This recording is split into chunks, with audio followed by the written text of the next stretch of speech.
Lisons les psaumes 9, 10 et 11.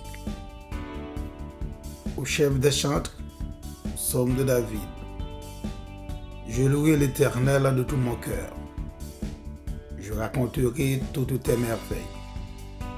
Je ferai de toi le sujet de ma joie et de mon allégresse. Je chanterai ton nom, Dieu très haut.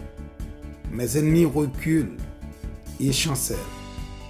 Ils périssent devant ta face, car tu soutiens mon droit et ma cause. Tu sièges sur ton trône en juste juge. Tu châties les nations, tu détruis le méchant, tu effaces en leur nom pour toujours et à perpétuité. Plus d'ennemis, des ruines éternelles, des villes que tu as renversées, leur souvenir est anéanti. L'Éternel règne à jamais. Il a dressé son trône pour le jugement. Il juge le monde avec justice. Il juge les peuples avec droiture. L'Éternel est un refuge pour l'opprimé, un refuge au temps de la détresse. Ceux qui connaissent en ton nom se confient en toi. Car tu n'abandonnes pas ceux qui te cherchent, ô Éternel. Chantez à l'Éternel qui réside en Sion. Publiez parmi les peuples ses hauts faits. Car il venge le sang et se souvient des malheureux. Il n'oublie pas leurs cris. Aie pitié de moi, Éternel.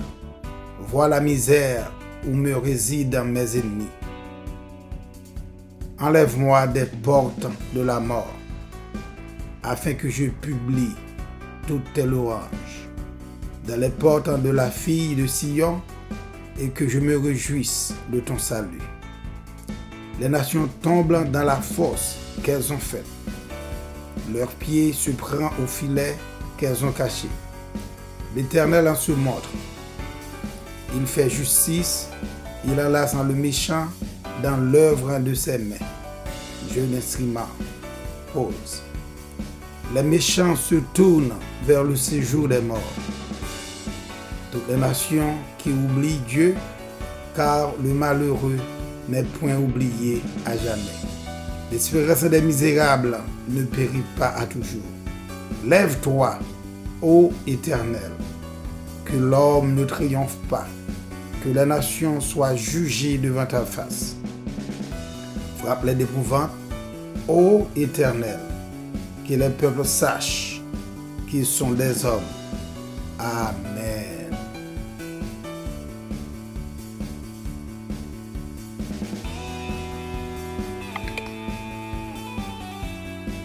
Pourquoi, ô Éternel, te tiens-tu éloigné?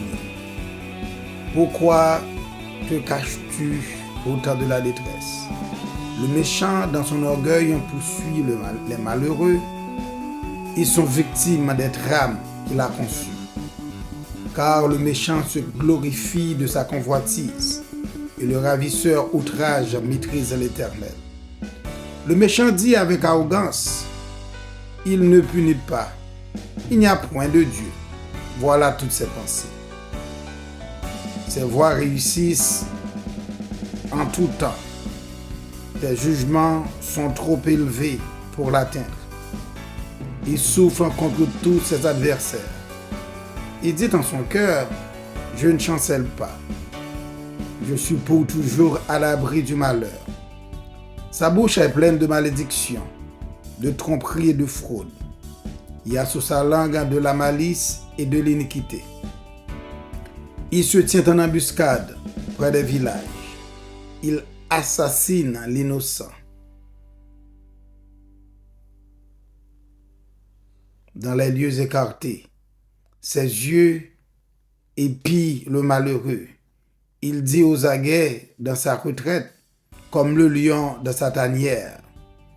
Il est aux aguets pour surprendre le malheureux. Il le surprend et l'attire dans son filet. Il se couche, il se baisse et les misérables tombent dans ses griffes.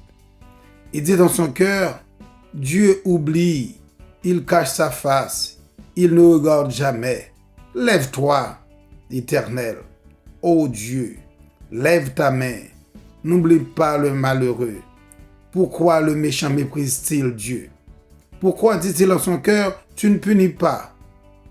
Tu regardes cependant, car tu vois la peine et la souffrance, pour prendre en main leur cause. C'est à toi que s'abandonne le malheureux, c'est toi qui viens en aide à l'orphelin. Brisant le bras du méchant, punis ses iniquités et qui disparaissent à tes yeux. L'Éternel est roi à toujours et à perpétuité. Les nations sont exterminées de son pays. Tu entends les vœux de ceux qui souffrent. Ô Éternel, tu as fermé leur cœur, tu prêtes l'oreille pour prendre justice à l'orphelin et à l'opprimé, afin que l'homme tiré de la terre cesse d'expirer le froid. Amen.